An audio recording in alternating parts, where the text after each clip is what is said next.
I always knew my mother would find some way to diminish me at my sister's reception, but I never imagined she'd announce to 200 guests that I was 38 and still single, probably dying alone with cats. What happened 20 minutes later, when my billionaire husband arrived by helicopter, didn't just silence that room. It shattered every assumption my family had made about my life for the past 3 years. Before we jump back in, tell us where you're tuning in from, and if this story touches you, make sure you're subscribed, because tomorrow, I've saved something extra special for you.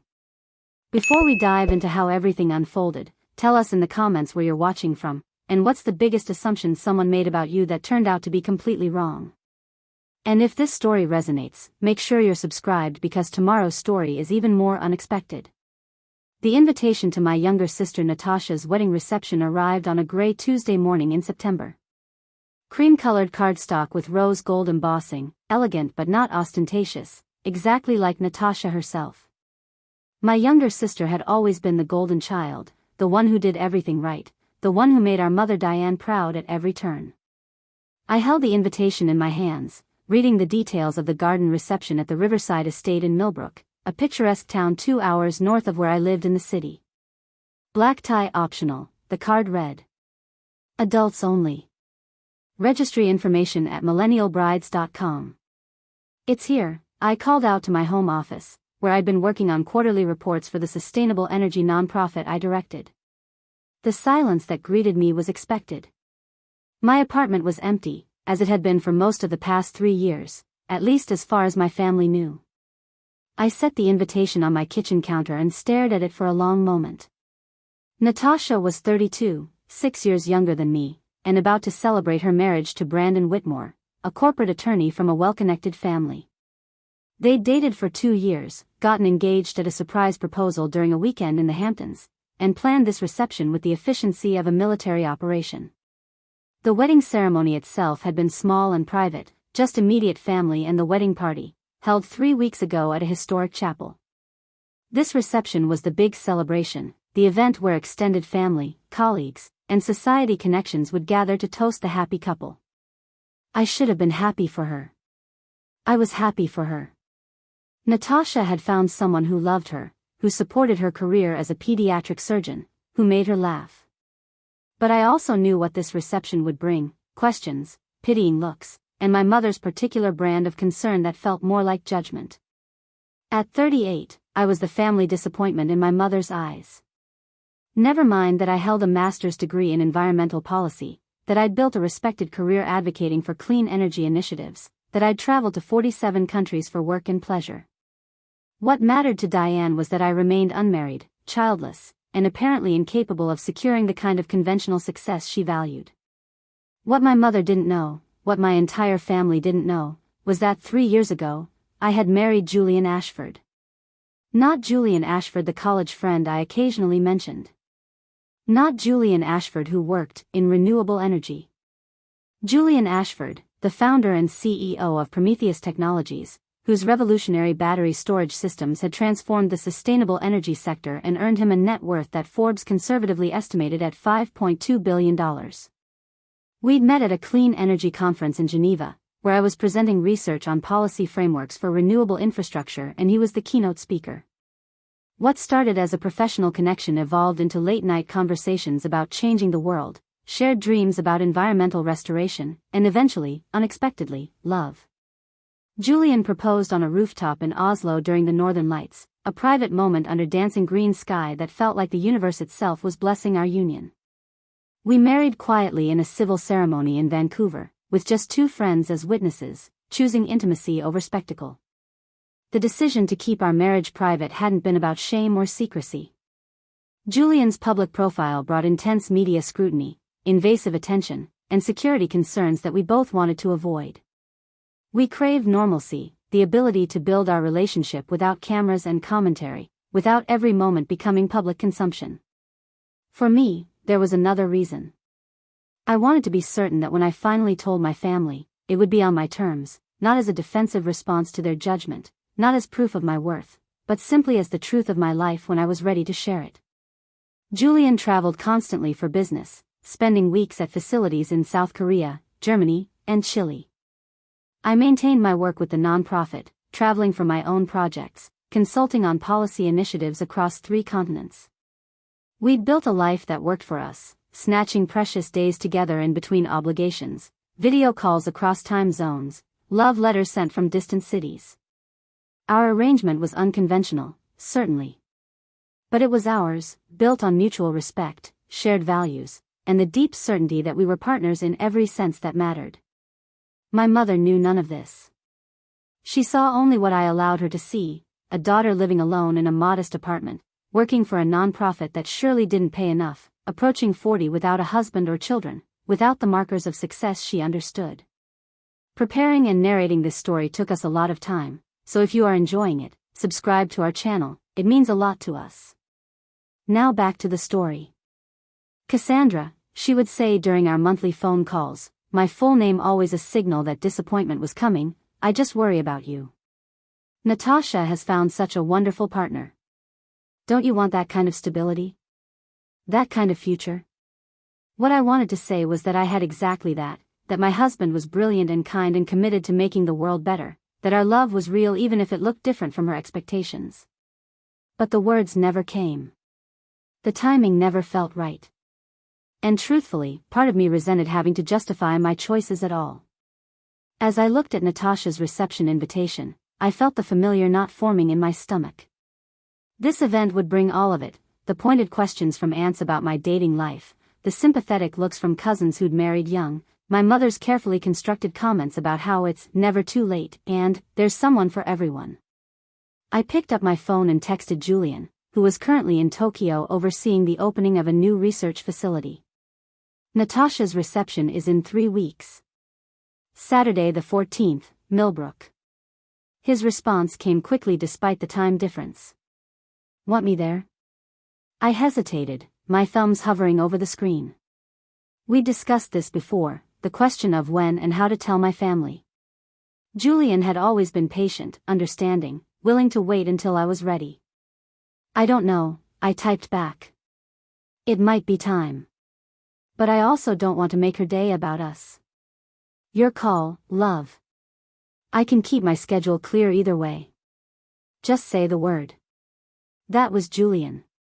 No pressure, no ultimatums. Just steady support and the space to make my own decisions. I set the phone down and returned to the invitation, tracing the embossed letters with my finger. 3 weeks to decide whether to continue living in 2 separate worlds, or to finally bring them together, regardless of the chaos that might follow. What I didn't know then, as I stood in my quiet apartment making tea and contemplating my options, was that the decision would be made for me in the most public, most humiliating way possible, and that the aftermath would reveal truths about my family that I'd spent years trying not to see. Sometimes the moments that change everything start small, with an innocent invitation on expensive cardstock, arriving on an ordinary Tuesday morning when you're just trying to live your life in peace. The 3 weeks before Natasha's reception passed in a blur of indecision and preparation. I found myself oscillating daily between telling my family about Julian and maintaining the status quo just a little longer. Each time I reached for the phone to call my mother, something held me back. You're overthinking this, my best friend Lydia said over coffee one Saturday afternoon. We sat in our favorite cafe in the East Village, the autumn sun streaming through tall windows. Just tell them. Rip off the band-aid. It's not that simple, I replied, stirring my cappuccino absently. If I tell them now, it becomes this whole thing. Questions about why I waited, why I kept it secret, analysis of every choice we've made. Lydia raised an eyebrow. And if you don't tell them? You just show up alone again while your mother makes comments about your biological clock? She had a point. The previous family gathering, my cousin Andrea's baby shower 6 months ago, had been particularly brutal. My mother had spent the afternoon comparing my life to Natasha's, loudly enough for half the guests to hear. Well, Natasha's getting married next year. Maybe Cassandra will meet someone at the wedding. It's never too late, right? I pulled out my phone and showed Lydia the text exchange I'd had with my mother that morning. Mom, don't forget the reception is formal attire. I've seated you at table 7 with your cousin Garrett and some of Natasha's single friends from medical school. Nice people. You should make an effort to socialize. The implication was clear. Even at my sister's reception, I was being positioned as someone who needed to be fixed, matched, managed. Table 7, Lydia read aloud. The singles table. How very 1950s of her. She means well, I said automatically, then caught myself. Actually, no. That's what I always say, but she doesn't mean well. She means to push me toward the life she thinks I should want. My phone buzzed with another text, this time from Julian. Julian, Singapore meetings wrapped early. I can be in New York by Thursday. Still thinking about the reception. Whatever you decide, I'm here. Lydia leaned over to read the message. He's literally offering to fly halfway around the world to support you, and you're still hesitating? Because once I tell them, everything changes, I said quietly. Right now, they dismiss me, but they also mostly leave me alone. Once they know about Julian, about his money, his profile, it becomes something else entirely. They'll want access, connection, reflected glory. Maybe, Lydia conceded. But you can't live your life based on what your family might do. You've been married for 3 years, Cass. 3 years of holidays alone, 3 years of deflecting questions, 3 years of letting your mother treat you like a failure. When does it end? That evening, I called Natasha. She answered on the second ring, her voice bright with pre-wedding excitement. Cass. I was just thinking about you. Did you get the final timeline for the reception? Cocktails at 5, dinner at 6:30, dancing at 8. Got it, I said. Listen, Tash, I wanted to ask you something. Would it be okay if I brought someone? I know it's last minute, but... Oh my God, you're seeing someone? Natasha's excitement was genuine, which somehow made it worse. That's amazing. Of course you can bring him. What's his name? How did you meet? I hesitated, the words catching in my throat. This was the moment to tell her, to explain that I wasn't just seeing someone, that I'd been married for 3 years. His name is Julian, I said carefully. We met through work. Clean energy sector. That's perfect for you, Natasha said warmly. I'm so happy you won't be alone at the singles table. Mom will be thrilled. The singles table. My stomach twisted at the reminder. Actually, Tash, there's more to it than. Cass, I'm so sorry, Brandon's calling about the cake delivery. Can we talk more later? I want to hear everything. She hung up before I could finish, leaving me with words unspoken and a growing sense that I'd missed another opportunity. Over the next week, I bought a new dress for the reception. Emerald green silk that Julian had once said brought out my eyes. I had my hair trimmed and highlighted. I scheduled a manicure for the day before the event. Each preparation felt like armor, protection against the judgment I knew was coming. The Wednesday before the reception, my mother called with her usual checklist of concerns. Cassandra, I need to confirm you're coming. And you're bringing someone? Natasha mentioned it but was very vague. Yes, I'm bringing Julian. A friend. A friend or a date? Her tone sharpened with interest. Because if it's serious, I should know. The seating chart is already printed, but I could make adjustments. It's complicated, Mom. Everything is complicated with you, she sighed. Natasha makes things simple. She met a nice man, they dated appropriately, got engaged, planned a lovely wedding. Why does your life always have to be so difficult? The familiar criticism washed over me. I'd heard variations of this speech for years. Natasha was simple. I was complicated. Natasha was successful. I was struggling. Natasha had figured it out. I was still trying. I'll see you Saturday, I said, ending the call before she could continue. That night, I finally made the decision. I texted Julian. Me, come to the reception. It's time they knew. Julian, you're sure? Me, no. But I'm doing it anyway. Julian, that's my brave wife. I'll arrange everything. Friday arrived faster than I expected. I drove to Millbrook in the afternoon, checking into a small boutique hotel near the Riverside estate. Natasha had invited me to stay at the venue with the bridal party, but I declined, needing space to prepare myself mentally for what was coming. Julian texted around 6 p.m. Julian, landed in New York. I'll drive up tomorrow morning. Hotel by noon. We'll go in together. Me, thank you for doing this. Julian, Cass, I'm your husband. This is what we do. That evening, I received a text from my mother that made my blood run cold. Mom, Natasha mentioned you're bringing someone tomorrow. I've moved you both to table 12, near the back. Didn't want you at the family tables if this is just casual. You understand. See you tomorrow. XX. Table 12. Near the back. Not at the family tables. I stared at the message, feeling the familiar sting of being othered by my own mother. Even with a date, even making an effort, I was still being positioned as less than, separate from the real family, the successful family, the people who mattered. Lydia called that night to check on me. How are you feeling about tomorrow? Like I'm walking into an ambush, I admitted. My mother just texted that she's seating Julian and me at table 12, near the back, because she doesn't want us at family tables if it's just casual. Oh, Cass. The thing is, Lydia, even when I try to meet her expectations, even when I do what she wants, it's never enough. I'm never enough. You know that's not true. You're brilliant, accomplished, making a real difference in the world. None of that matters to her, I interrupted.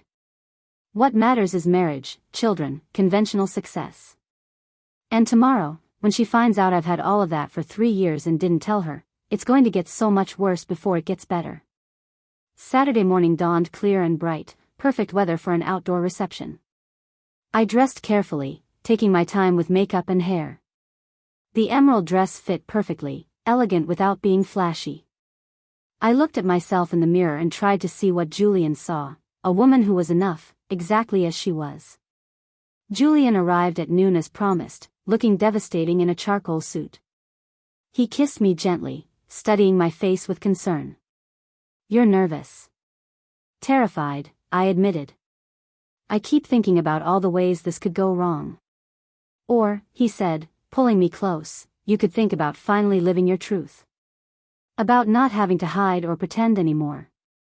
About your family finally knowing the real you. We arrived at the Riverside estate at 4:30, fashionably late for cocktail hour.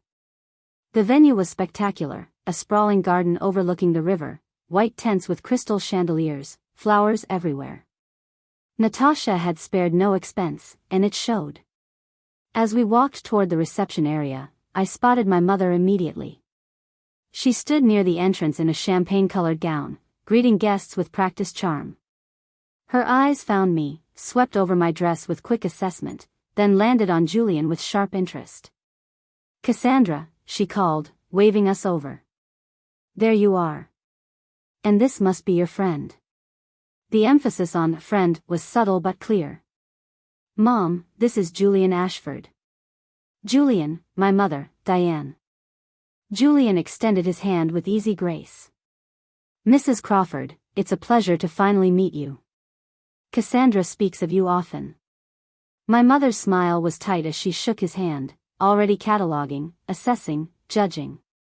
How nice, she said. And what is it you do, Julian? Before he could answer, my Aunt Patricia appeared, champagne in hand, curiosity written all over her face.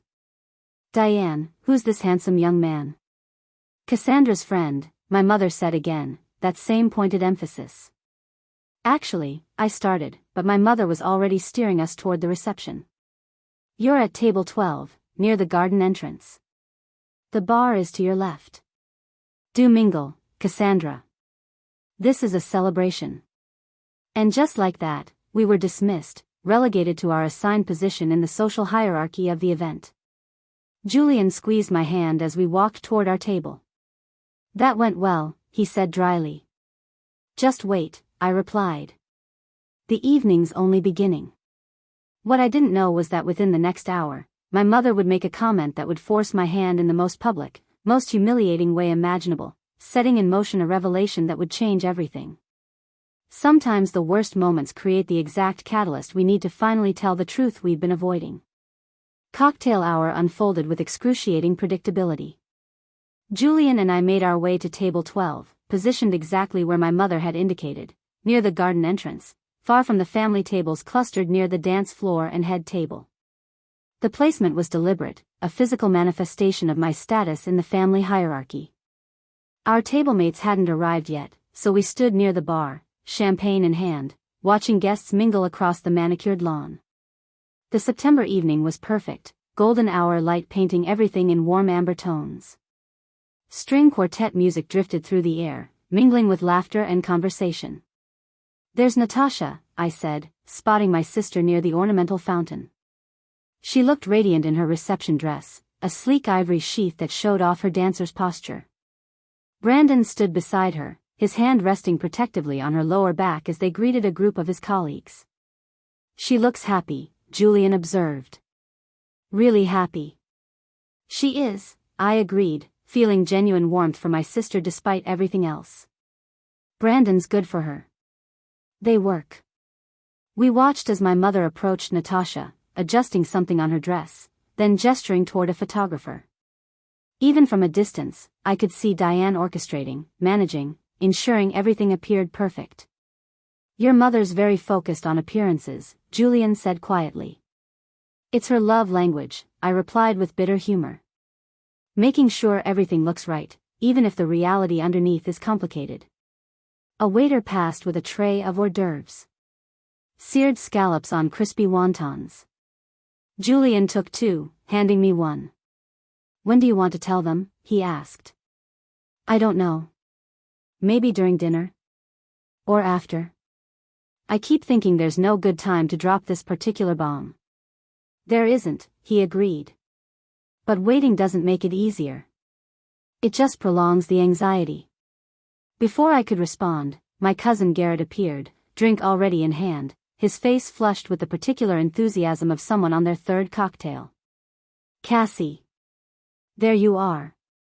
Mom said you were here with someone." His eyes landed on Julian with open curiosity. "Garrett Crawford," he extended his hand. "The fun cousin." Julian shook his hand warmly. "Julian Ashford. The mysterious date." Garrett laughed too loudly. "Well, any guy who can get Cassie to bring him to a family event must be special. She usually flies solo to these things. Smart woman, honestly. Less complicated." "Garrett," I warned, recognizing the signs of his impending oversharing. "What?" "It's true. Remember Uncle Howard's anniversary party? Aunt Patricia spent the whole night trying to set you up with her dentist. Dr. Morton. Remember him? Poor guy didn't stand a chance."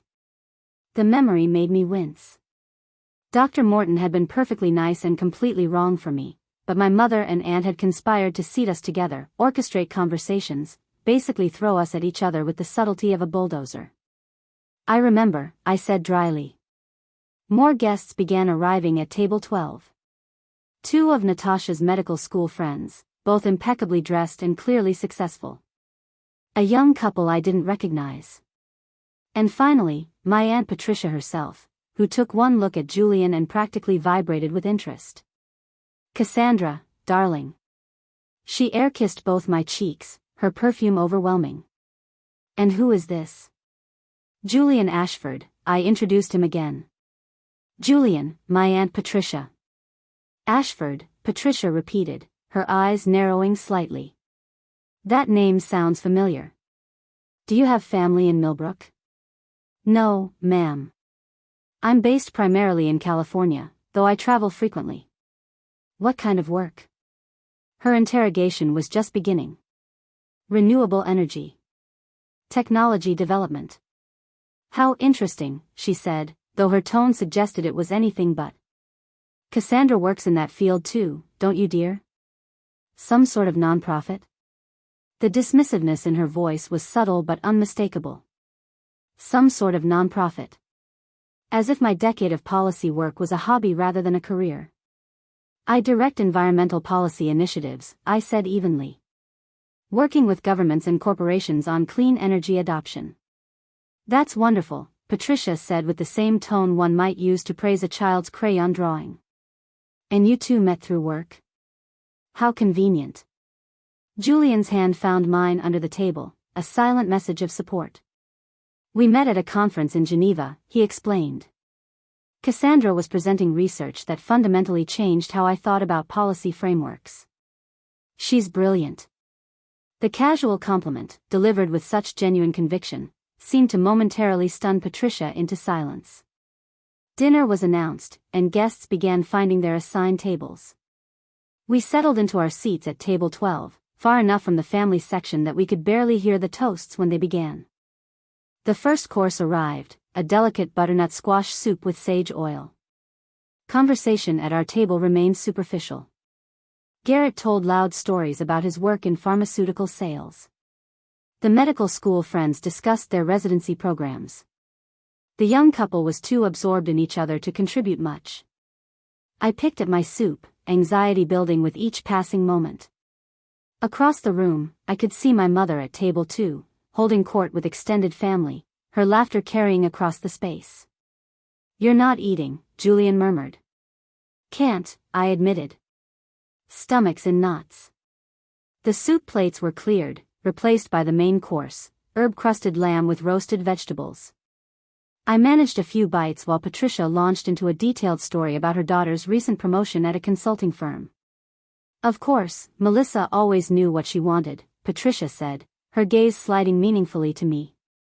Straight path. College, MBA, married at 28, first child at 30. Everything in its proper order. The implication hung in the air. Unlike some people. Different people want different things, I said quietly. Well, of course, Patricia agreed, her smile sharp. Though some choices do make life more complicated than necessary. Julian's jaw tightened, and I knew he was restraining himself from responding. This was my family, my battle. He was just here for support. Dinner concluded, and the servers began clearing plates. The band had started playing, and a few couples were already on the dance floor.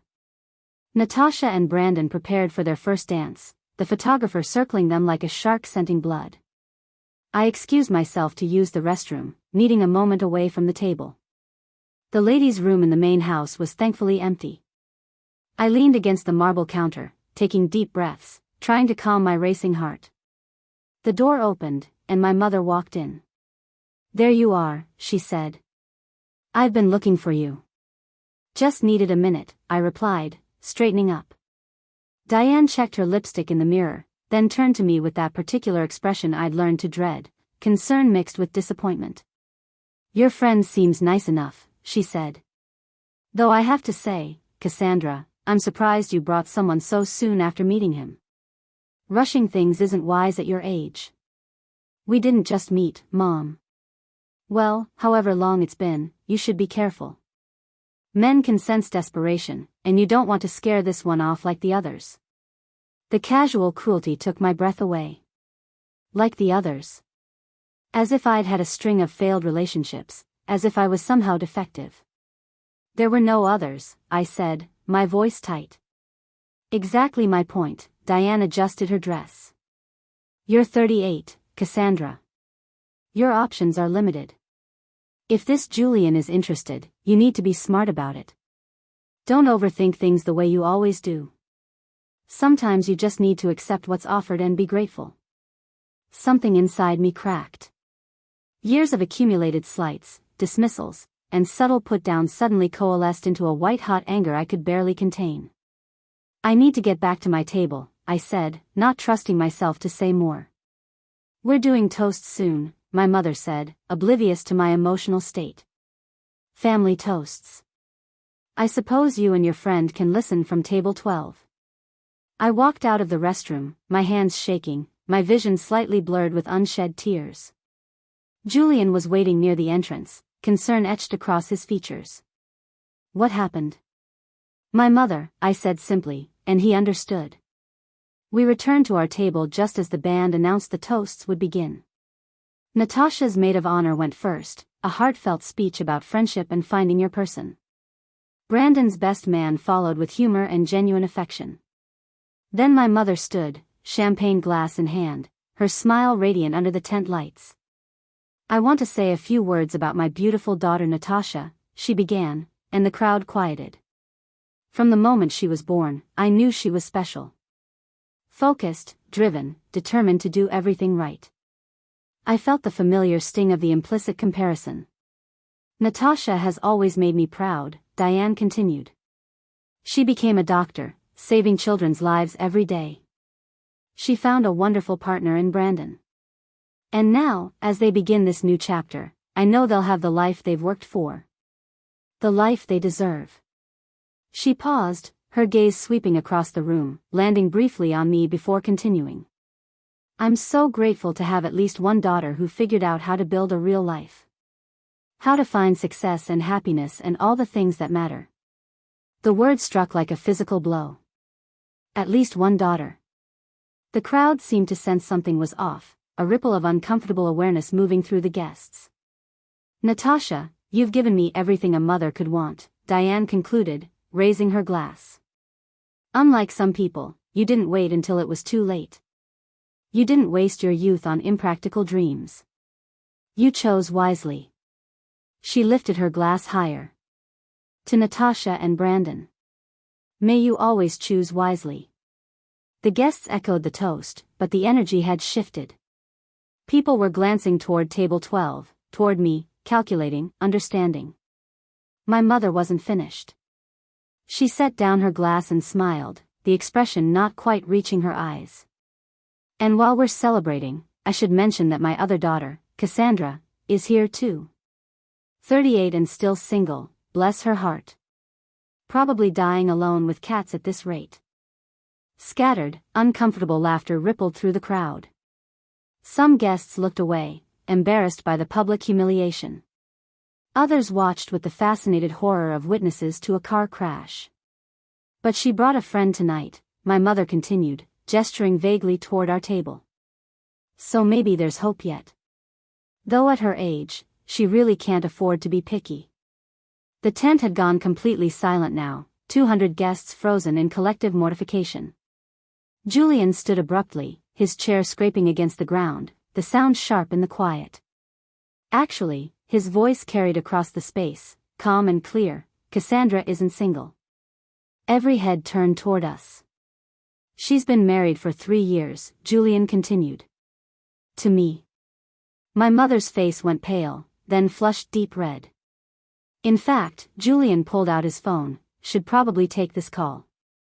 It's my pilot. He's been circling, waiting for clearance to land." He answered the phone, his voice carrying clearly in the shocked silence. "Yes, the field behind the estate. 20 minutes? Perfect.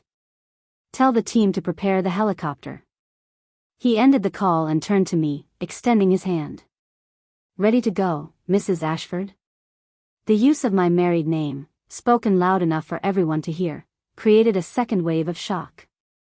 I stood, taking his hand, my heart pounding so hard I could hear it in my ears. My mother found her voice. "What is this? Cassandra, what is he talking about?"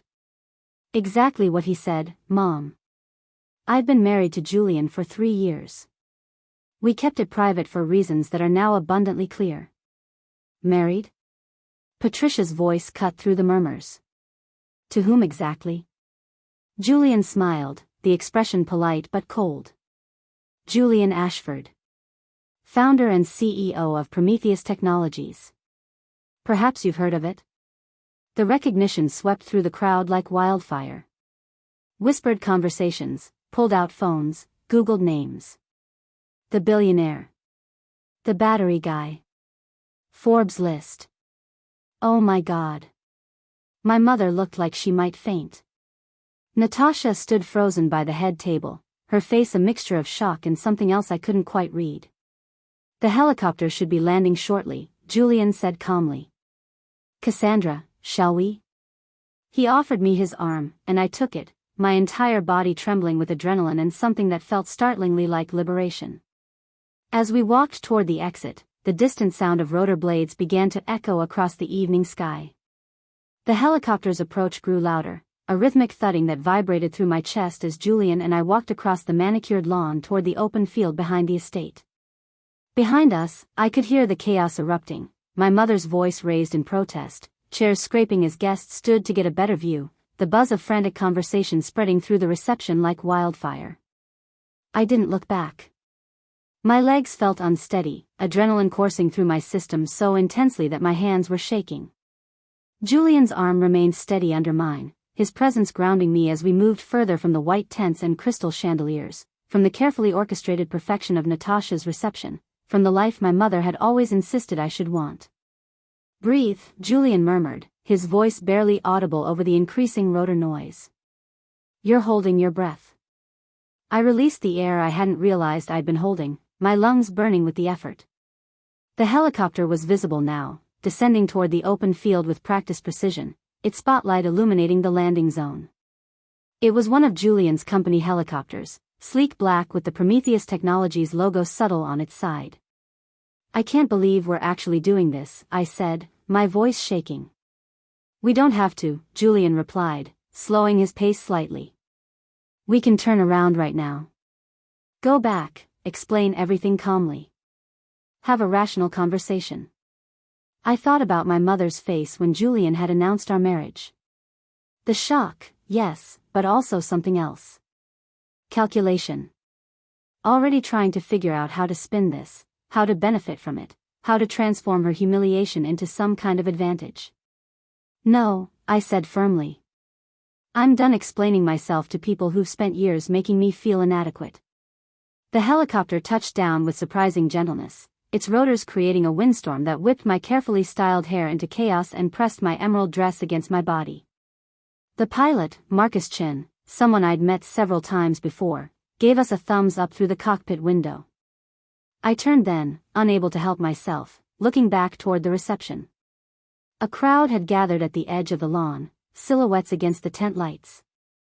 I could make out my mother's champagne-colored gown, Natasha's ivory dress, dozens of guests with phones raised, capturing this moment for posterity, for social media, for whatever narrative would emerge from this spectacular disruption. Julian opened the helicopter door, the interior leather and technology a jarring contrast to the garden reception we were leaving behind. He helped me up, his hands steady as I climbed into the cabin, then followed, securing the door behind us. Marcus turned from the pilot's seat, grinning despite the chaos. "Evening, Mrs. Ashford." "Mr. Ashford. I take it we're making an exit?" "Something like that," Julian replied, buckling his seatbelt before reaching over to help with mine. "Let's head to the Riverside property." I looked at him in surprise. "The Riverside property?" "The estate I bought 6 months ago. About 20 minutes north of here. I was planning to surprise you with it after we told your family about us." He smiled wryly. "Guess the timeline got moved up." The helicopter lifted off smoothly, and I watched through the window as the reception shrank below us. The white tents, the gardens, the crowd of people, all of it becoming smaller and smaller until it was just lights in the darkness, indistinguishable from the rest of Millbrook's evening landscape. Only then did the reality of what had just happened fully hit me. "Oh my God," I said, the words tumbling out in a rush. "I just walked out of my sister's reception. In a helicopter. After my husband announced our secret marriage to 200 people. What did I just do?" Julian took my hand, his thumb tracing circles on my palm. "You told the truth. Finally. I ruined Natasha's night." "Your mother ruined it first," he pointed out gently. "That toast, Cass. At least one daughter who figured out how to build a real life. 38 and still single, probably dying alone with cats. That wasn't a toast. That was public humiliation." He was right, but the guilt still gnawed at me. Natasha hadn't asked for any of this. She just wanted a beautiful reception to celebrate her marriage, and now it would forever be remembered as the night her sister's billionaire husband arrived by helicopter. My phone began vibrating incessantly in my small clutch. I pulled it out to see a flood of notifications. Texts from family members, missed calls from my mother, messages from cousins I hadn't heard from in years, even a notification that I'd been tagged in multiple social media posts. I opened the messages, my stomach clenching as I read them. Mom, call me immediately. What have you done? How could you embarrass the family like this? Aunt Patricia, married? To Julian Ashford? And you didn't tell anyone? This is absolutely unacceptable. Cousin Melissa, OMG, I just Googled him. He's worth billions. Why didn't you say anything? Garrett, that was the most epic exit I've ever seen. Mom is losing her mind. Dad is laughing. This is amazing. And then, finally, one from Natasha, we need to talk. Tomorrow. Please. The last one hurt the most. My sister's wedding reception, and I'd turned it into a spectacle. Let me see, Julian said gently, and I handed him the phone. He scrolled through the messages, his expression darkening. Your mother is something else. She's embarrassed, I said, though even to my own ears it sounded like an excuse. She's angry that her narrative got disrupted, Julian corrected. For years, she's positioned you as the failure, the daughter who couldn't get it together. And now, in front of everyone she wanted to impress, that story fell apart. She's not upset about the method of revelation. She's upset that she was wrong. Marcus's voice came through the headset. 5 minutes to the property, Mr. Ashford. I looked out the window as we flew over darkened countryside, patches of forest giving way to manicured estates. In the distance, I could see lights marking a large property, and as we approached, details emerged. A sprawling stone manor house, beautifully lit against the night sky. Gardens even from this height I could see were elaborate. A private lake reflecting moonlight. You bought this? I asked, momentarily distracted from my guilt and anxiety. 6 months ago, Julian confirmed. I was going to bring you here after we told your family. I thought maybe we could make this our East Coast base. Close enough to your work in the city, but private. A place where we could build the life we want without cameras and public scrutiny. The helicopter settled onto a landing pad near the house, and as the rotors powered down, the silence felt almost overwhelming after the chaos of the past hour. Julian helped me out, and we stood together on the landing pad, looking at the beautiful house before us. I can't believe this is real, I said quietly. Which part? The house, the dramatic exit, or the fact that your family finally knows about us? All of it. I turned to face him. 3 years we've kept this secret. 3 years of living separate lives, meeting in different cities, pretending to be just friends when anyone asked. And it all came out in the worst possible way at my sister's wedding reception. Not the worst way, Julian disagreed. The worst way would have been continuing to hide, continuing to let your mother diminish you, continuing to live as if our marriage was something to be ashamed of. He pulled me close, and I rested my head against his chest, listening to his heartbeat, steady and sure. What happens now? I asked. Now, he said, we go inside. We have some wine. We decompress from this absolutely insane evening. And tomorrow, when you're ready, we deal with the fallout. Together. The house was even more beautiful inside. Someone had been preparing for our arrival, soft lighting throughout the main rooms, a fire already crackling in the living room fireplace. The decor was elegant but warm, nothing like the cold perfection of the Bennett homes I'd grown up visiting. Julian poured us both generous glasses of red wine, and we settled onto a deep sofa facing the fireplace. I'd kicked off my heels, the emerald dress pooling around me, my earlier careful styling completely destroyed by the helicopter ride. I should call Natasha, I said, looking at my phone again. Not tonight, Julian advised. Give yourself time to process. Give her time to process. Calling now, while emotions are running this high, won't help anyone. He was probably right, but the guilt continued to gnaw at me. I keep thinking about her face, I said quietly. When you announced we were married. She looked so shocked. So hurt that I hadn't told her. She's hurt that you didn't trust her with the truth, Julian observed. But Cass, could you have trusted her? Honestly? Would she have kept it from your mother? I thought about Natasha, sweet and loving but also deeply enmeshed in our mother's approval system. Would she have understood why we kept the marriage private? Or would she have immediately told Diane, unable to keep such significant news to herself? I don't know, I admitted. I wanted to believe she would understand. But she and Mom are so close. And Natasha's never really questioned the family dynamics, never pushed back against Mom's expectations. Until now, Julian pointed out. This is going to force everyone to question things. Your mother's assumptions about you, your family's understanding of success, all the carefully maintained narratives. It's uncomfortable, but maybe it's necessary. My phone buzzed again. Another text from my mother. Mom, I cannot believe you would do this to your sister. On her special day. You are selfish and cruel, and I am ashamed to call you my daughter. The words hit like a physical blow, tears springing to my eyes before I could stop them. Julian took the phone from my hands and set it face down on the coffee table. No more tonight, he said firmly. You've had enough. She's right though, I said, wiping at my eyes. I did ruin Natasha's reception. That's all anyone will remember about tonight. Not the beautiful decorations or the perfect meal or the first dance. Just the dramatic helicopter exit. Your mother ruined it, Julian insisted. With that cruel, unnecessary toast. You responded to public humiliation in the only way that felt authentic to you. That's not selfish. That's self-preservation.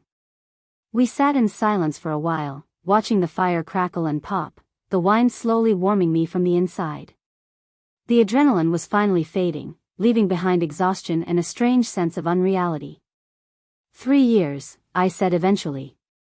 3 years of secret marriage. And it all came out in about 5 minutes.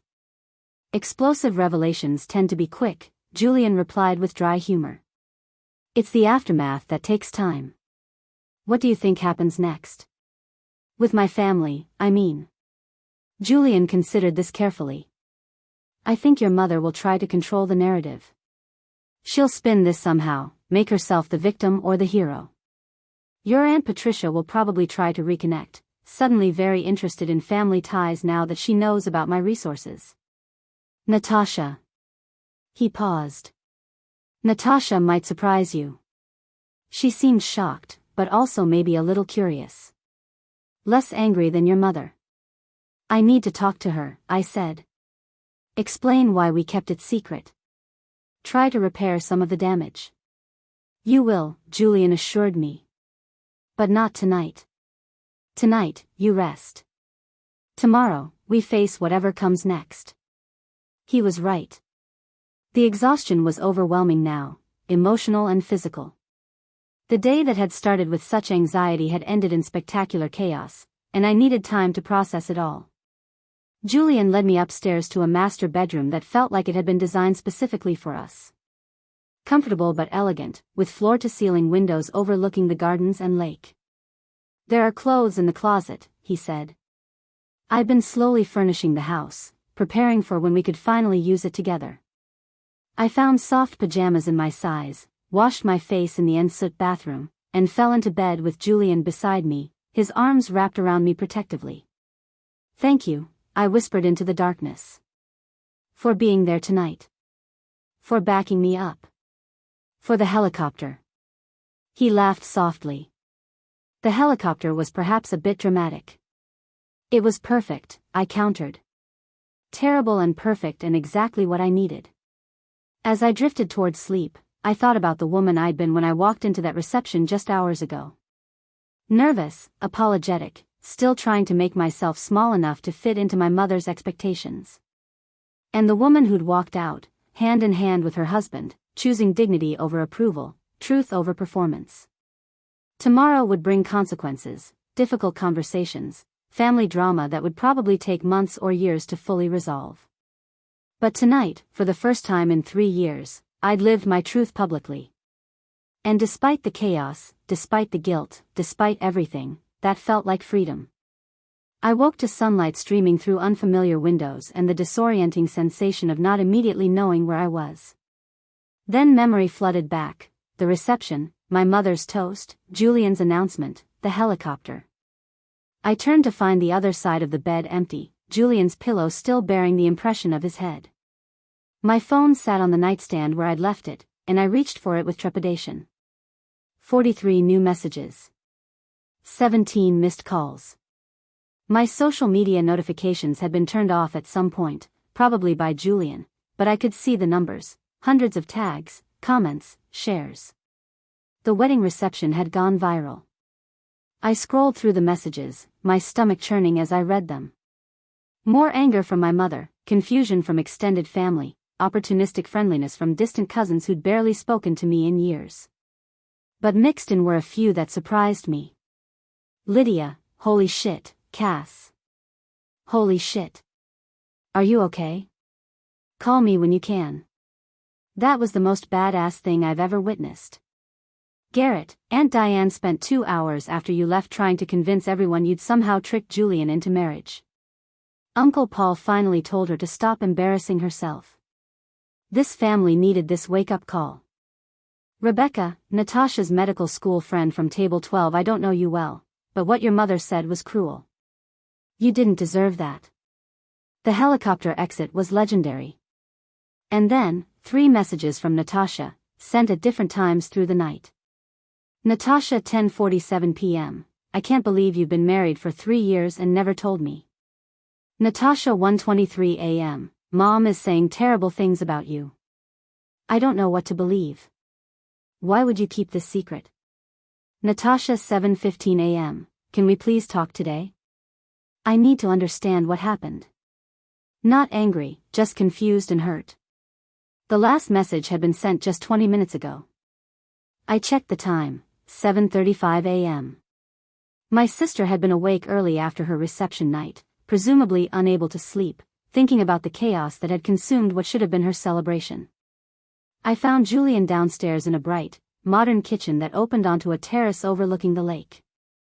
He was making coffee, already dressed in casual clothes, his hair slightly damp from a shower. Morning, he said, looking up with concern. How are you feeling? Like I need to talk to Natasha, I replied, showing him her messages. She deserves an explanation. A real one, not just the public spectacle she got last night. Julian poured me coffee, added cream exactly the way I liked it, and handed me the mug. I agree. But maybe eat something first? You barely touched dinner last night, and you'll need your strength for this conversation. He was right. I forced down some toast and fruit while Julian sat across from me, scrolling through his own phone. The business press picked it up, he said. Apparently a billionaire CEO arriving by helicopter at a small-town wedding reception is newsworthy. My PR team has been fielding calls since 6 this morning. I'm sorry, I said automatically. Don't be. This was going to come out eventually.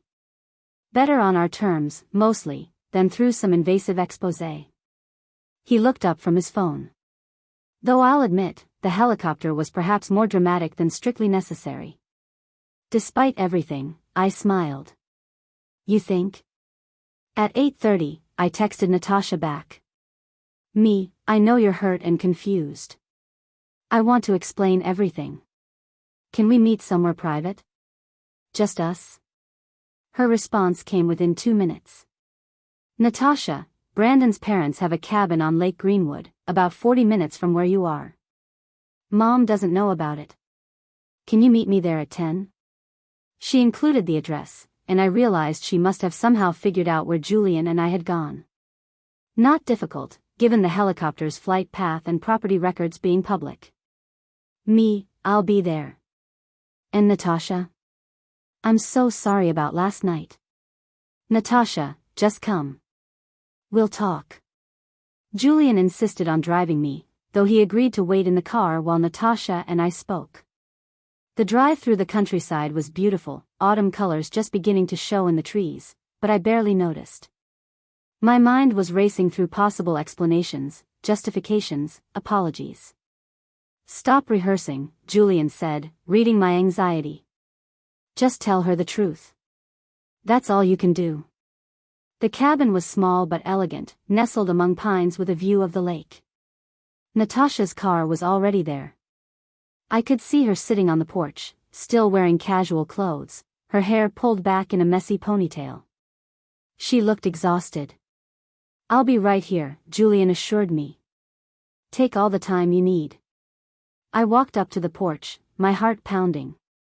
Natasha stood as I approached, her expression unreadable. "Hi," I said inadequately. "3 years," she replied. "You've been married for 3 years, and you didn't tell me." "Didn't tell any of us." "I know. I'm sorry." "Sorry for keeping it secret, or sorry for how I found out?"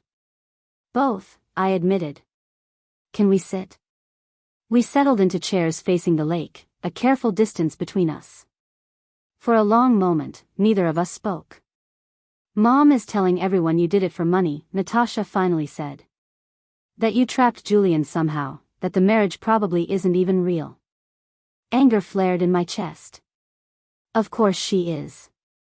"I told her to stop," Natasha continued quietly.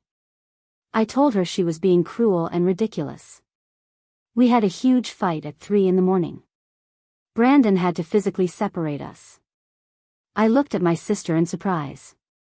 "You defended me?" "You're my sister," she said simply. And what Mom said in that toast was horrible.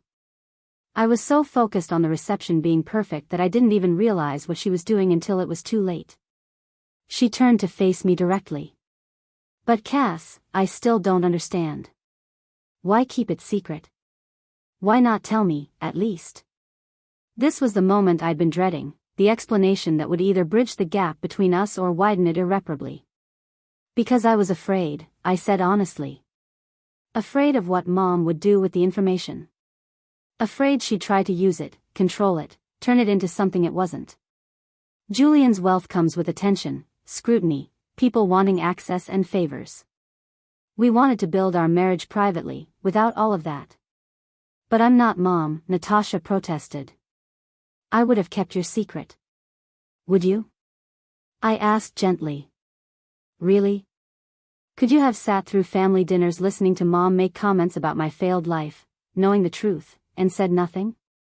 Could you have watched her try to set me up with random men at family events and not intervened?" Natasha opened her mouth to respond, then closed it again, uncertainty crossing her face. "I wanted to tell you," I continued. "So many times. But you and Mom are close, and I knew that asking you to keep something this big from her would put you in an impossible position. I didn't want to do that to you. So instead you let us all think you were alone and struggling," Natasha said. "Let Mom treat you like a failure. Let me pity you." The words stung because they were true. "I know how it looks," I said. "But Natasha, our relationship has always been complicated by Mom's comparisons. The successful daughter and the disappointing one. The doctor who did everything right and the nonprofit worker who couldn't get her life together. That dynamic was poisonous, and I needed space from it." "Is that how you see us?" Natasha asked, hurt evident in her voice. "As competing for Mom's approval?" "It's how Mom positioned us," I clarified. "And yes, I internalized it. Every family gathering where she praised your choices while questioning mine. Every holiday where your accomplishments were celebrated while my work was dismissed as charity projects. It wore me down, made me feel perpetually inadequate." Natasha was quiet for a long moment, processing this. "I never realized," she finally said. "I mean, I knew Mom could be critical of you, but I thought it was just her way of showing concern." "It wasn't concern," I said firmly. "It was judgment. And last night, when she gave that toast, when she publicly humiliated me at your reception, something in me broke. I couldn't keep performing the role of the family disappointment while my actual life, my real marriage, remained hidden." "The helicopter was pretty dramatic," Natasha said, and I detected the faintest hint of humor in her tone. Julian has a flair for the theatrical, I admitted. But in that moment, leaving felt like the only option that preserved my dignity. You ruined my reception, Natasha said, but her voice lacked real accusation. I know. I'm so sorry. Everyone's going to remember it as the night your billionaire husband showed up in a helicopter, not as my wedding celebration. I know. Mom's version of events is already spreading through the family. Half of them think you're a gold digger. The other half think you orchestrated the whole thing for attention. I know. Natasha stood abruptly and walked to the porch railing, looking out over the lake. I remained in my chair, giving her space to process. The thing is, she said eventually, her back still to me, I'm not actually angry about the helicopter or the dramatic exit. I'm angry that you didn't trust me enough to share the truth. That you thought I would side with Mom over you. Wouldn't you have? I asked quietly. She turned to face me, tears in her eyes. I don't know. Maybe. Probably. And that's what really hurts, Cass. The fact that you were right not to trust me. That our relationship has been so shaped by Mom's expectations that you couldn't be honest with me about the most important thing in your life. I stood and moved to join her at the railing. I want to change that. I want us to have a real relationship, not one mediated through Mom's approval or disapproval. How? Natasha asked. How do we do that after years of this dynamic? Honestly, I said. Starting now. I tell you the truth about my life, and you tell me the truth about yours. No filters, no performance for Mom's benefit. Mom's going to make this so difficult, Natasha warned. She's already planning how to spin the story, how to maintain control of the narrative. Let her, I said. I'm done living my life according to her script. Natasha studied me for a long moment. You've changed. You seem different than you did even a month ago. Walking away from that reception changed something, I admitted. It was terrifying, but also liberating. For the first time, I chose my own dignity over family harmony. And now? Natasha asked. Now I figure out what comes next. Probably difficult conversations with Mom. Probably extended family drama. Definitely redefining boundaries and expectations. Can I ask you something? Natasha said. About Julian. Do you love him? Really love him, not just his money or status or whatever Mom's saying? I love him completely, I replied without hesitation. He's brilliant and kind and committed to making the world better. He sees me, really sees me, in a way no one else ever has. The money is honestly more complicated than helpful most of the time. Natasha nodded slowly. I believe you. And I'm sorry I didn't defend you more over the years. I'm sorry I let Mom's narrative about you go unchallenged. You were protecting yourself, I said. I understand that. Still, Natasha insisted. Sisters should protect each other. I failed at that. We stood in silence for a moment, watching sunlight dance on the lake's surface. So what happens now? Natasha finally asked. With us, I mean. We start over, I suggested. Build something real, separate from Mom's influence. If you want to. I want to, Natasha said. But it's going to be messy. Mom's not going to just accept this new dynamic. I know. But I'm done making myself small to keep the peace. Natasha surprised me by pulling me into a hug. I'm glad you're done. You were never meant to be small, Cass. I'm sorry it took a public spectacle for me to see that. When we separated, both of us had tears on our cheeks. For what it's worth, Natasha said, the helicopter entrance was pretty incredible. Very cinematic. Brandon couldn't stop talking about it. I laughed despite myself. It was rather over the top. It was perfect, Natasha corrected. Mom needed to be knocked off her pedestal. We all needed to see that her version of success isn't the only one that matters. As I drove back to Julian's estate, him at the wheel while I processed the conversation, I felt cautiously hopeful. Natasha and I had a long way to go, but for the first time, we'd talked honestly about our family dynamics, about the roles we'd been assigned and the damage those roles had caused. The real test would come next, facing my mother, setting boundaries, and defending my choices against the full force of her disappointment and manipulation. But that confrontation was still ahead. For now, I had my sister's tentative support and the beginning of something authentic between us. Sometimes the path to genuine connection requires burning down the false structures that kept people apart. Last night's helicopter exit had been the fire. Today's conversation was the first fragile growth emerging from the ashes. The confrontation I'd been dreading came 48 hours after the reception, though not in the way I'd anticipated. Julian and I had spent Sunday quietly at the estate, decompressing from the chaos, fielding calls from his PR team about the media coverage, and planning our next steps. By Monday morning, I'd convinced myself that perhaps the worst was over. Natasha and I had reached an understanding. The viral moment would fade. Life would settle into some new normal. Then my mother showed up. I was working in the study Julian had set up for me, reviewing grant proposals for the nonprofit, when I heard the doorbell. Julian was on a conference call with his Tokyo office, so I went to answer it myself. Diane stood on the front steps, immaculately dressed in a navy suit despite the casual Monday morning, her expression a carefully controlled mask of maternal concern. Behind her stood Aunt Patricia, clearly brought as backup or witness. "Cassandra," my mother said, her voice tight. "We need to talk."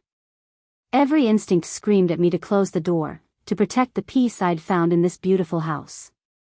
Instead, I stepped back. "Come in."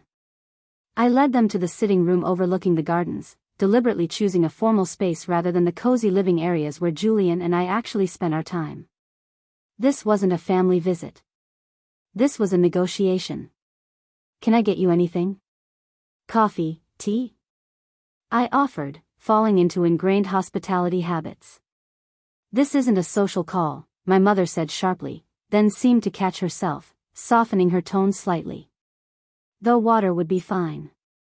I returned with 3 glasses of water, taking my time, using the moments to steady myself. When I came back, my mother and aunt were examining the room with barely concealed assessment, calculating value, judging taste. "Beautiful home," Patricia said, and I heard the subtext, "So this is what you've been hiding." "Julian bought it 6 months ago," I replied, sitting across from them. "He was planning to surprise me with it after we told the family about our marriage." "About that," my mother began, and I recognized the tone she used when launching into a prepared speech. "I've spent the past 2 days fielding questions from everyone we know." "Everyone, Cassandra." "The country club, the hospital board, our neighbors, people from church." "Do you have any idea how humiliating this has been?" "For you?" I asked quietly. "For the entire family," she corrected. "Patricia's bridge club has been gossiping non-stop. Your cousin Melissa's colleagues saw the videos online. Uncle Paul's business associates are asking intrusive questions. You've made us all look foolish." "I made you look foolish?" The words came out sharper than I intended. I wasn't the one who gave a toast calling my daughter a failure in front of 200 guests. My mother's face flushed.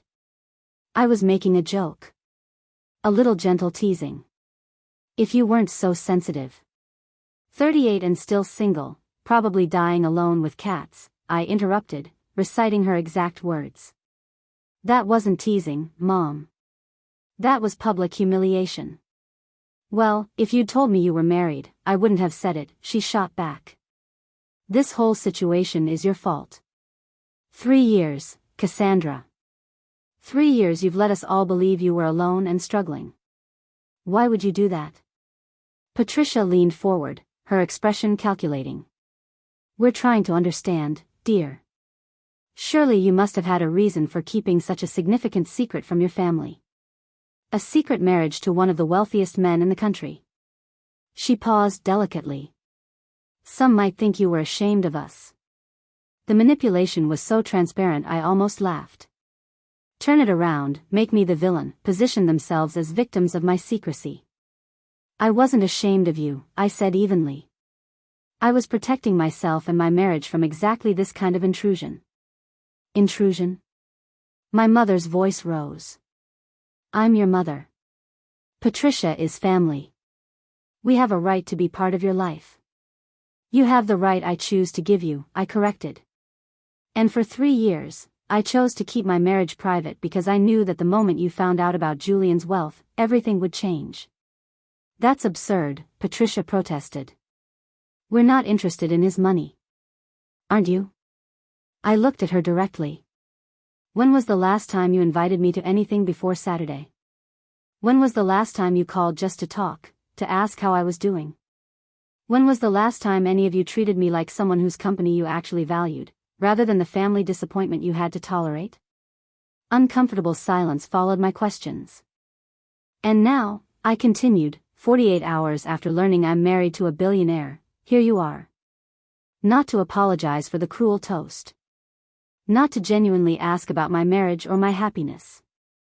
But to understand why I kept it secret, which really means to position yourself as the injured party. You're being unfair, my mother said, but her voice lacked conviction. Am I? Let me ask you something, Mom. If Julian worked as an environmental scientist making $60,000 a year, would you be here? Would you be trying to understand? Or would you be telling everyone I'd settled, that I'd married beneath my potential? The flash of recognition in her eyes told me everything. That's what I thought, I said quietly. Patricia tried a different approach. Regardless of the circumstances, Cassandra, you have to understand how this looks. A secret marriage, a dramatic helicopter entrance, viral videos across social media. It appears calculated, designed for maximum attention and embarrassment. It was neither calculated nor designed, I replied. It was a spontaneous response to being publicly humiliated at my own sister's reception. Julian offered me an exit, and I took it. By helicopter, my mother said flatly. Because that's a normal way to leave a family event. Nothing about that evening was normal, I shot back. You saw to that with your toast. My mother stood abruptly, pacing to the window. When she turned back, her carefully controlled expression had cracked, revealing genuine anger beneath. Fine, she said. You want honesty? Here it is. You've always been difficult, Cassandra. Always choosing the harder path, the less practical option. Environmental policy instead of law or medicine. Nonprofit work instead of corporate success. And now we find out you've been married to Julian Ashford for 3 years, and instead of sharing that with your family, instead of letting us be part of your life, you've been living some kind of double existence. Yes, I agreed. I have. Because sharing my life with you meant subjecting it to your constant judgment and manipulation. I'm your mother. I'm allowed to have opinions about your choices. Opinions, yes. But not control. Not the final say in how I live my life or what constitutes success. Patricia intervened, her tone conciliatory. Perhaps we all need to take a step back. Clearly there have been misunderstandings on both sides. What matters now is how we move forward as a family. What do you want? I asked bluntly, tired of the circular conversation. You came here for a reason. What is it? My mother and aunt exchanged glances, some silent communication passing between them. We need you to help manage the narrative, my mother finally said. Give interviews, make public appearances with Julian, show the world that this is a real marriage built on love, not some opportunistic arrangement. In other words, I translated, you want me to legitimize your social position by association with Julian's wealth and status. That's not, my mother began. That's exactly what it is, I interrupted. You want access to his resources, his connections, his world. You want to be able to tell your friends at the country club about your son-in-law the billionaire. You want invitations to events, introductions to influential people, reflected glory. The silence that followed confirmed my assessment. I need you to leave, I said, standing. Both of you. Cassandra, be reasonable, Patricia began. I am being reasonable. You came here with an agenda that has nothing to do with my well-being or genuine family connection. You want to leverage my marriage for social advantage. The answer is no. You can't just cut us off, my mother said, desperation creeping into her voice. We're your family. You're right, I agreed. You are my family. But that doesn't give you unlimited access to my life or my husband's resources. If you want a relationship with me, it needs to be on new terms. Terms that respect my autonomy and don't revolve around what you can gain from my marriage. What terms? My mother asked, her strategic mind already calculating. First, acknowledgement that the way you've treated me over the years, particularly the toast at Natasha's reception, was inappropriate and harmful. Not a dismissive "I'm sorry you were offended," but genuine recognition of the damage done. My mother's jaw tightened, but she didn't interrupt. Second, respect for boundaries. Julian and I will share what we choose to share, when we choose to share it. No demands for information, access, or involvement. And third? Patricia asked when I paused. Third, you stop positioning me as the family failure. Stop the comparisons to Natasha, stop the comments about my career choices, stop treating my life as something that needs to be fixed or managed. Those are rather demanding terms, my mother said stiffly. They're basic respect, I corrected. And they're non-negotiable. You can accept them and we can work toward rebuilding our relationship on healthier foundations. Or you can reject them and we maintain distance. Your choice. The study door opened and Julian appeared, having apparently ended his conference call. He assessed the situation immediately, his expression neutral but alert. Mrs. Crawford, Ms. Patterson, he greeted them formally. I didn't realize we were expecting guests. We were just leaving, my mother said, gathering her purse with rigid dignity. Cassandra has made her position quite clear. Has she? Julian moved to stand beside me, a subtle show of support. And what position is that?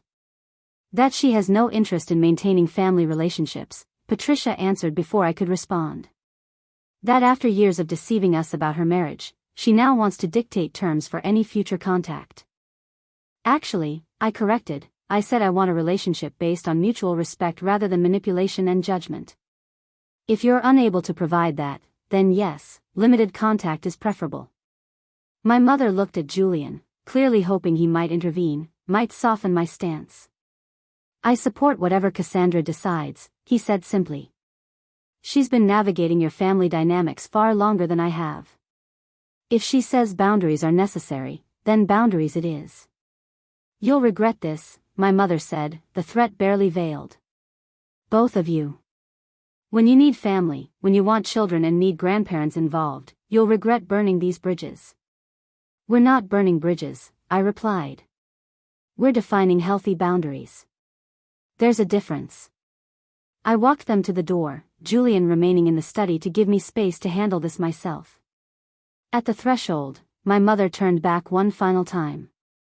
I don't understand you, she said, and for the first time I heard something almost like genuine confusion in her voice.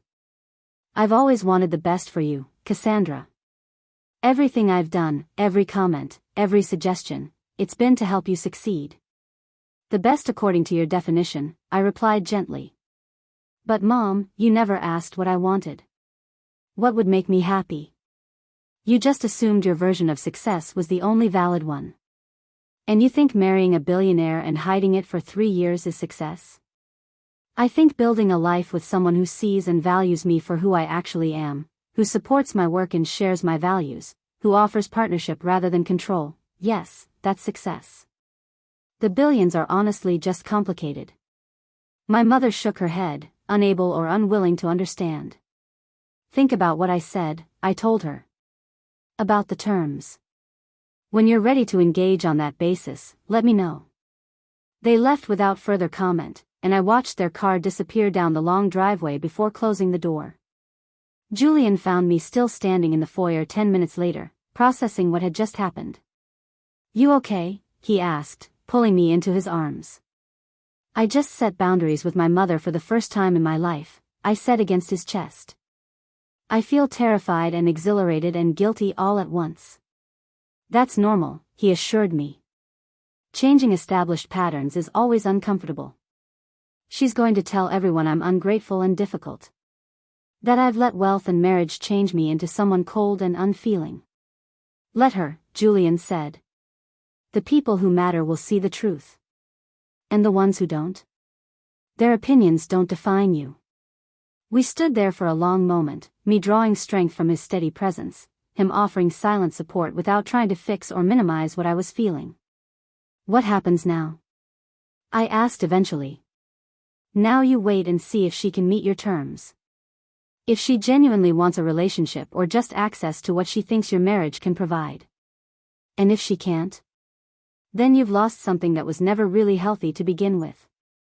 Sometimes the best thing we can do for ourselves is accept that some relationships can't be fixed, only managed or released. His words settled something in me, a permission I hadn't realized I needed. The permission to prioritize my own well-being, even when that meant disappointing people who claimed to love me.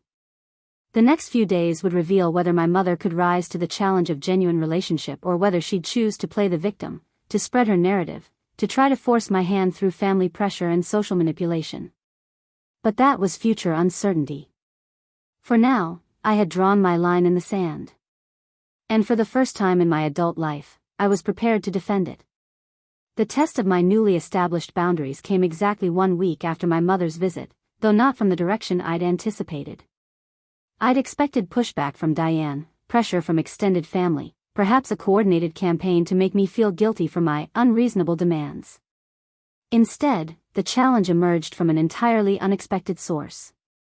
I was at the nonprofit's office in the city, catching up on work I'd neglected during the chaos of the previous week, when my assistant Priya knocked on my open door. Cassandra? There's someone here to see you. She says she's your mother's friend, Constance Hartley. The name triggered immediate recognition. Constance Hartley chaired the board of the Riverside Medical Foundation, one of the most influential philanthropic organizations in the region. She and my mother had known each other for decades through various social and charitable circles. Send her in, I said, curiosity overriding caution. Constance entered with the confident bearing of someone accustomed to command, her silver hair perfectly styled, her designer suit likely costing more than most people's monthly rent. But her expression held none of the judgment I'd grown to expect from my mother's circle. Miss Crawford, thank you for seeing me without an appointment, she began, taking the seat I offered. I know this is irregular, but I felt the situation warranted directness. What situation would that be? I asked carefully. Your mother has been reaching out to various board members and donors in our shared networks, Constance explained. She's been suggesting that your husband might be interested in substantial philanthropic partnerships, particularly with organizations she's involved with. Several people have contacted me asking if I could facilitate introductions. My stomach sank. This was exactly what I'd feared, exactly why I'd kept the marriage secret for so long. I see, I said evenly. And you're here to ask me to arrange such introductions? Quite the opposite, Constance replied, surprising me. I'm here to warn you that your mother is leveraging your marriage without your apparent consent, and to offer you some perspective on how to handle it. I studied her more carefully. Why would you do that? Aren't you and my mother friends? We're acquaintances who move in similar circles, Constance corrected. That's different from friendship. And in my 4 decades of philanthropic work, I've learned to recognize when someone is operating from genuine charitable impulse versus social positioning. She leaned forward slightly, her gaze direct. Your mother called me 3 days ago. She spent 20 minutes explaining how grateful she was that you'd finally settled down with Julian Ashford, how excited the family was about the marriage, how she'd always known you'd eventually find someone appropriate. She said that? I couldn't keep the disbelief from my voice. Almost verbatim. Then she suggested that now that you were married to someone of Julian's stature and resources, perhaps it was time for you to take a more prominent role in established philanthropic circles. She specifically mentioned that Julian might be interested in endowing a new wing at Riverside Medical Center, possibly named for your family. The audacity took my breath away. Less than a week after I'd set clear boundaries, my mother was already working around them, using my marriage to advance her own social agenda. I haven't discussed any such plans with Julian, I said firmly. And I certainly didn't authorize my mother to make suggestions on our behalf. I didn't think you had, Constance replied. Which is why I'm here. I wanted you to know what's being said, and to offer you some advice, if you're willing to hear it. I'm listening. Set the record straight quickly and decisively, she advised. Your mother is creating expectations among people who have resources and influence. If those expectations aren't met, the backlash won't fall on her. It will fall on you and Julian. You'll be seen as the ones who promised support and failed to deliver. The strategic thinking behind my mother's approach became clear. By creating these expectations without my knowledge or consent, she was attempting to force my hand. Either I'd have to make good on her implied promises, giving her exactly the access and influence she wanted, or I'd damage my own reputation and Julian's by appearing to have reneged on commitments we'd never actually made. What would you suggest? I asked. Constance pulled a business card from her elegant handbag. I sit on the boards of 8 major philanthropic organizations. I know most of the key players in charitable circles throughout this region. Let me help you craft a statement, something professional but clear, that establishes your and Julian's actual philanthropic priorities and makes it evident that your mother isn't authorized to speak on your behalf. Why would you help me? I asked, still uncertain of her motives. Because I've watched too many young people, particularly women, get manipulated by family members who view their marriages as social capital to be exploited, she replied. And because your work in environmental policy is actually important, Cassandra. I've read your research on renewable infrastructure incentives. It's solid work that deserves to be taken seriously on its own merits, not overshadowed by your husband's wealth or your mother's social maneuvering. The unexpected validation from this formidable woman nearly undid me. I'd appreciate that help, I said. Very much. We spent the next hour crafting a carefully worded statement that Julian's PR team could distribute to relevant parties. It acknowledged our commitment to environmental and scientific causes, clarified that we handled our own philanthropic decisions, and politely but firmly noted that no third parties were authorized to speak on our behalf regarding charitable commitments.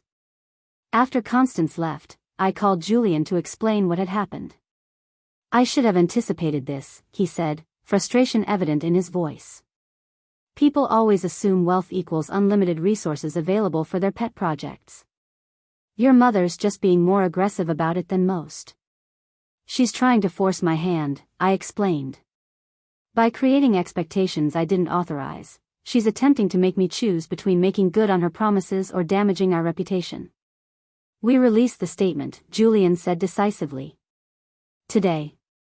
And then I make some calls to people I know in philanthropic circles, make it clear that any approach claiming to represent our interests should be verified directly with us. She's going to be furious, I said. Good. Let her be furious. Better than letting her manipulate situations behind our backs. The statement went out that afternoon through Julian's official channels. Within hours, I received a text from my mother. Mom, how dare you embarrass me like this? Constance Hartley just called to say you're denying commitments I made on your behalf. Do you have any idea how this makes me look? I stared at the message for a long moment before responding. Me, you made commitments without my knowledge or authorization. The embarrassment is a consequence of your own actions, not mine. Mom, I am your mother. I was trying to help you establish yourself in important circles. This is how families work, Cassandra. We support each other. Me, support requires consent. What you did was manipulation. The boundaries I set last week still stand. Until you can respect them, we have nothing more to discuss. I blocked her number before she could respond, my hands shaking with adrenaline and something that felt like grief. That evening, Natasha called. Mom called me crying, she said without preamble. She says you've completely cut her off, that you're being cruel and vindictive. Did she mention why? I asked. She said you released some kind of public statement humiliating her in front of her friends. I explained the situation, Constance's visit, the unauthorized commitments, the strategic manipulation. Natasha was quiet for a long moment. Wow. That's actually pretty calculated. She's not going to stop, I said. As long as I'm married to Julian, she's going to try to leverage it for social advantage. The only way to prevent that is through clear, public boundaries. She's telling everyone you've changed, Natasha said. That marriage to Julian has made you cold and entitled. Do you believe that? No, Natasha replied. I think you're finally standing up for yourself, and she doesn't know how to handle it. She's used to you being the accommodating one, the one who absorbs criticism and tries harder. This version of you, the one who sets boundaries and enforces them, is threatening to her. How are you handling it? I asked. The family pressure, the drama? Brandon and I are actually talking about taking some distance ourselves, Natasha admitted. Your situation has made us look at our own boundaries with Mom. Or lack thereof. She still calls me 3 times a day, expects detailed reports on my decisions, offers unsolicited advice on everything from my career to our home renovations. And you're realizing it's not normal? I'm realizing it's exhausting, Natasha said. And that maybe the life I thought I wanted was actually the life Mom wanted for me. I'm not sure I know the difference anymore. We talked for another hour, the longest genuine conversation we'd had in years. Natasha shared her doubts about her career trajectory, her concerns that she'd chosen surgery partly because it impressed our mother. I told her about the early years with Julian, the deliberate choice to build our marriage privately, the freedom that came with living according to our own values. Do you think she'll ever change? Natasha asked eventually. Mom, I mean. Do you think she's capable of the kind of relationship you're asking for? I don't know, I admitted. Part of me hopes so. But I'm learning that I can't control her response. I can only control my own boundaries and whether I enforce them. 2 days later, the real test came. My mother showed up at my nonprofit's office again, this time without warning and clearly prepared for confrontation. You can't just block me, she announced, marching past Priya despite her protests. I'm your mother. We need to resolve this. I stood from my desk, keeping my voice level. We can resolve it very simply. Acknowledge that what you did was inappropriate. Agree to respect the boundaries I've set. Stop trying to leverage my marriage for social advantage. You're asking me to grovel, she shot back. I'm asking you to take responsibility for your actions and commit to different behavior going forward. My mother's composure cracked slightly, revealing the fear beneath her anger. You have no idea what you're doing. The social circles I move in, the connections I've built over decades, they all matter. If you humiliate me publicly, if you make me look like a fool who can't even influence her own daughter, I lose everything. The admission was more honest than anything she'd said to me in years. I'm not trying to humiliate you, I said more gently. But I also can't sacrifice my own integrity to protect your social standing. Those are your relationships to manage, not mine to sustain through compliance. So that's it, she asked, tears threatening her perfectly applied makeup. You're just cutting me out of your life? I'm offering you a path back into my life, I corrected. But it requires genuine change, Mom. Not performance, not manipulation, not strategic positioning. Actual respect for my autonomy and my marriage. She stood there, visibly wrestling with competing impulses, the desire for connection versus the cost of authentic vulnerability. I don't know if I can do what you're asking, she finally admitted.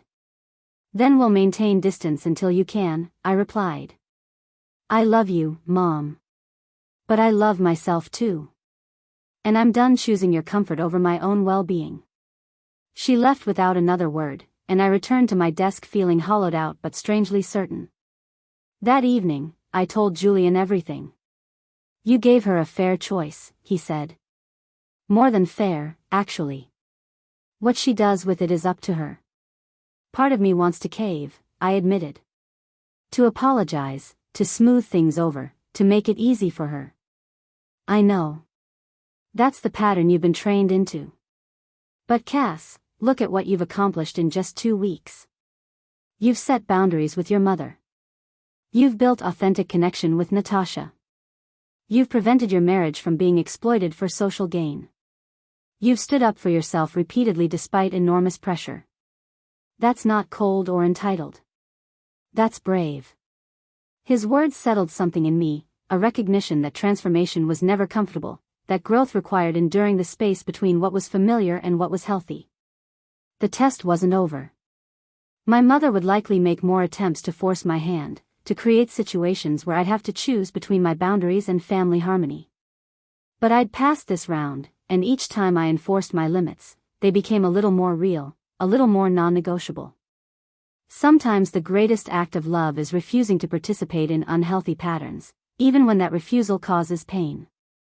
Especially when that refusal causes pain. Because real change only happens when the cost of staying the same finally exceeds the cost of transformation. 3 months had passed since the helicopter exit that changed everything. Autumn had given way to early winter, the estate's gardens now dormant under frost, the lake frozen at its edges. I stood at the floor-to-ceiling windows in what had become my favorite room, a sun-drenched office where I worked on policy proposals and grant applications, watching snow begin to fall in lazy spirals. The past months had been a masterclass in holding boundaries while navigating the fallout. My mother had made several more attempts to regain access on her own terms, showing up unannounced, sending flying monkeys in the form of concerned relatives, even trying to use guilt about missing future grandchildren as leverage. Each time, I'd held firm. The terms I'd set remained non-negotiable. The extended family had largely split into camps. Some, like Aunt Patricia, had sided firmly with my mother, spreading whispers about my newfound arrogance and how marriage to Julian had corrupted me. Others, surprisingly, had quietly reached out with support, sharing their own stories of struggling under Diane's critical eye. My phone buzzed with a text from Natasha. "Natasha, Mom just called. She's asking if I think she should reach out to you again." I told her that's between you two. Progress? Me, definite progress. How are you doing with your own boundaries? Natasha, Brandon and I told her we need space. She's not happy, but we're holding firm. Your example helped. Thanks for that. The growth in my sister had been one of the unexpected gifts of this entire situation. Watching me set boundaries had given Natasha permission to examine her own relationship with our mother. She and Brandon had started couples therapy, working through how Diane's influence had shaped their marriage in ways they'd never acknowledged. Julian appeared in the doorway, carrying 2 mugs of tea. "Thought you might need this. You've been staring out that window for 20 minutes. "Just thinking," I said, accepting the mug gratefully. "About how much has changed." "Any regrets?" he asked, settling into the chair beside mine. I considered the question seriously. The past 3 months had been difficult.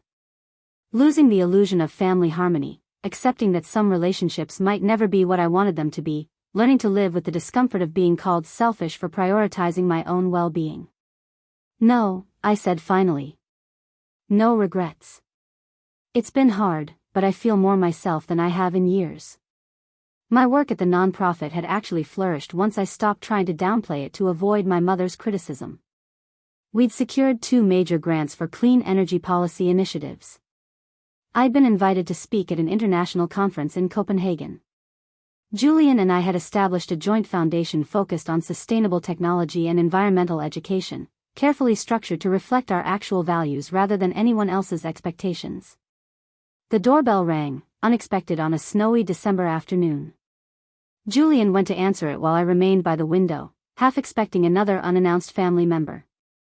Instead, I heard my mother's voice. My entire body tensed. It had been 6 weeks since her last attempt at contact, 6 weeks of relative peace. I moved to the doorway, ready to reinforce my boundaries if necessary. Diane stood in the foyer, looking smaller somehow than I remembered. No Aunt Patricia for backup this time. No carefully constructed armor of designer clothes and perfect makeup. She wore a simple coat, her hair pulled back casually, and her face showed signs of crying. "I'm sorry to come unannounced," she said, her voice lacking its usual command. "But I needed to see you. To say something I should have said months ago." Julian looked at me questioningly, and I nodded slightly. He withdrew to give us privacy, though I noticed he remained within earshot. "Come in," I said carefully, leading her to the sitting room. We sat in the same positions as that confrontation 3 months ago, but the energy was entirely different. My mother seemed diminished, uncertain in a way I'd never seen her. "I've been in therapy," she began without preamble. "Since November." After Natasha told me she needed space too, I realized something was fundamentally wrong. Not with you or her, but with me. I remained silent, giving her space to continue. "The therapist asked me to examine why your boundaries felt so threatening," she continued. "Why I couldn't just accept your terms and move forward. And Cassandra, what I discovered about myself wasn't pleasant." She paused, gathering courage for whatever came next. "I built my entire identity around being the successful mother. The one whose daughters reflected well on her, whose family looked perfect from the outside. When you chose paths I didn't understand, when you didn't fit the narrative I'd created, I felt it as a personal failure. So I tried to fix you, to make you into someone who would validate my choices." The admission hung in the air between us. "And when you turned out to be far more successful than I'd realized, when you'd built this incredible life I knew nothing about, it shattered the story I'd been telling myself. That I knew what was best for you. That my criticism was helpful. That you needed me to guide you toward success." Tears were running down her face now, unchecked. "I was cruel at Natasha's reception. Not because I actually thought you were dying alone with cats, but because I was angry. Angry that you'd built a life without me, angry that you didn't need my approval, angry that my version of success meant nothing to you." I felt my own tears threatening but held them back, needing to hear all of this before responding. "I don't know if I can be the mother you deserve," she said, her voice breaking. "The therapist says I have decades of patterns to unlearn. But I want to try, Cassandra. I want to actually know you, not the version of you I tried to create." She reached into her purse and pulled out a folded piece of paper, handing it to me with shaking hands. I unfolded it to find a handwritten letter, several pages long. The first line read, "I acknowledge that I have hurt you through years of criticism, comparison, and manipulation. I take full responsibility for creating an environment where you felt you couldn't share the most important parts of your life." It continued with specific examples, the comments about my career, the pressure to conform, the way she'd positioned Natasha and me in competition, the cruel toast at the reception. Each acknowledged without excuse or justification. The final paragraph outlined commitments, to respect my boundaries, to stop using my marriage for social positioning, to build a relationship based on genuine interest rather than control, to accept that my definition of success was valid even when it differed from hers. "I know a letter isn't enough," my mother said when I finished reading. "I know I need to demonstrate these changes through consistent action over time. But I wanted you to have something concrete. Something I can be held accountable to." I set the letter down, emotions churning. This was what I'd asked for, what I'd demanded as the price of re-engagement. But actually receiving it felt disorienting. "What changed?" I asked. "What made you finally willing to do this work?" "Honestly, I was faced with losing both my daughters," she admitted. "And I realized that my pride, my need to be right, my attachment to appearances, all of it meant nothing if it cost me the actual relationships that mattered. The therapist helped me see that I could choose to evolve or choose to be alone. Those were my only real options." She leaned forward slightly. "I'm not asking for immediate forgiveness or for everything to go back to how it was. I'm just asking if you're willing to let me try. To prove that I can be different." I thought about the past 3 months. The peace I'd found in distance, the clarity that came from not constantly managing her reactions, the relief of living authentically without fear of her judgment. I also thought about the grief. The mother I'd wanted versus the mother I had. The relationship I'd hoped for versus the reality we'd inhabited. "I'm willing to try," I said carefully. "But the boundaries I set still stand. This isn't an immediate return to regular contact or unlimited access. This is a gradual rebuilding that requires sustained effort." "I understand," she said quickly. "Whatever you need." Whatever pace you're comfortable with. Weekly therapy for yourself, continuing, I said, thinking through what accountability might look like. Monthly check-ins where we can discuss how things are going. And you need to respect that Julian and I make our own decisions about our life, our work, our philanthropy, all of it. Agreed, she nodded emphatically. And if you violate these boundaries, if you fall back into old patterns, we return to distance immediately. No second chances in the moment. We pause and reassess. That's fair, she said, though I could see the fear in her eyes at the thought of losing access again. We sat in uncomfortable silence for a moment before she spoke again. Can I ask you something? About your marriage? I tensed slightly, but nodded. Are you happy? Really happy, not just successful or secure, but genuinely content with the life you've built? The question surprised me with its sincerity. Yes, I said simply. Julian and I have built something real. It's not perfect, we have our challenges like any couple, but it's based on genuine partnership and shared values. The money is honestly more complicated than helpful most of the time, but the relationship itself, that's everything I wanted. My mother smiled sadly. I should have asked you that years ago. Should have cared more about your happiness than how your life looked to outsiders. Yes, I agreed. You should have. But you're asking now. That's something. We talked for another hour, a real conversation for perhaps the first time in my adult life.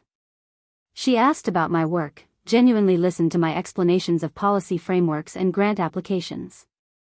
She told me about her therapy insights, the patterns she was recognizing from her own childhood.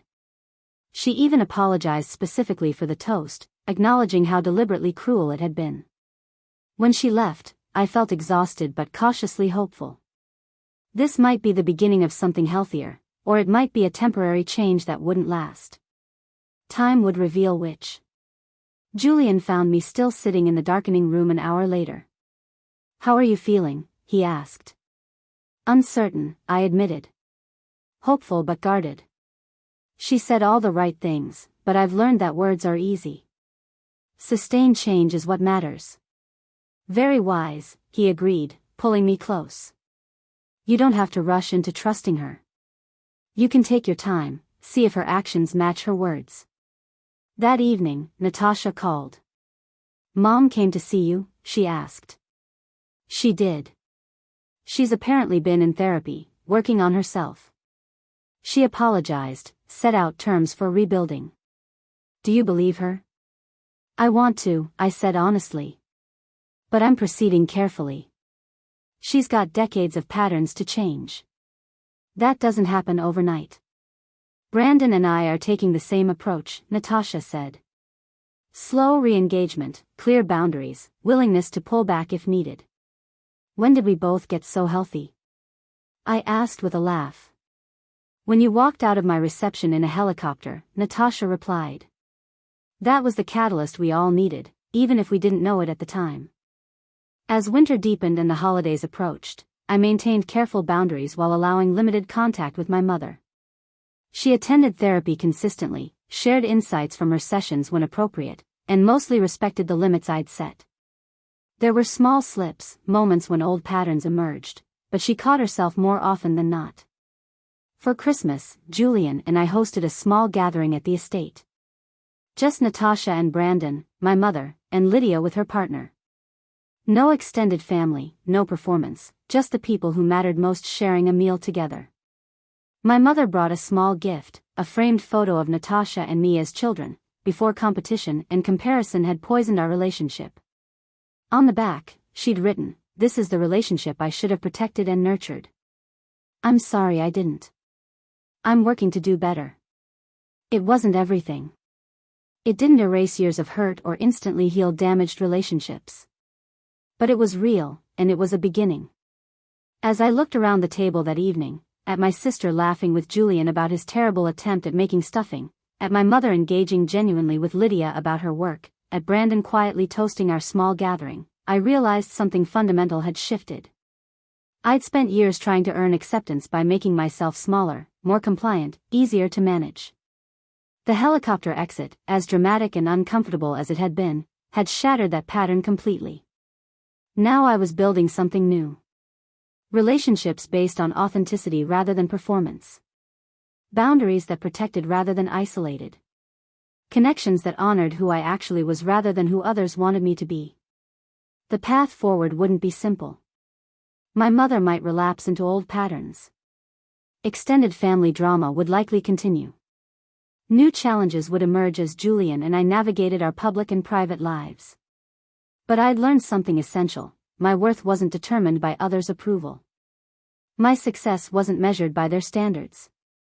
My happiness didn't require their validation. Sometimes the greatest gift we can give ourselves is the courage to live our truth, even when that truth disappoints or confuses the people who claim to love us.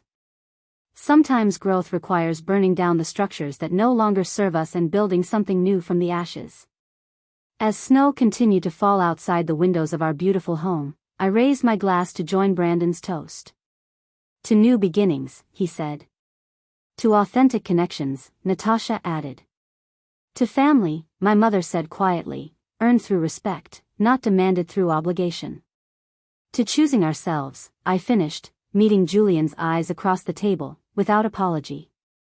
We drank together, this small imperfect gathering, and in that moment, I felt something I'd spent years searching for, the peace that comes from knowing you're exactly where you're supposed to be, surrounded by people who see and value the real you. The helicopter had carried me away from humiliation and toward liberation.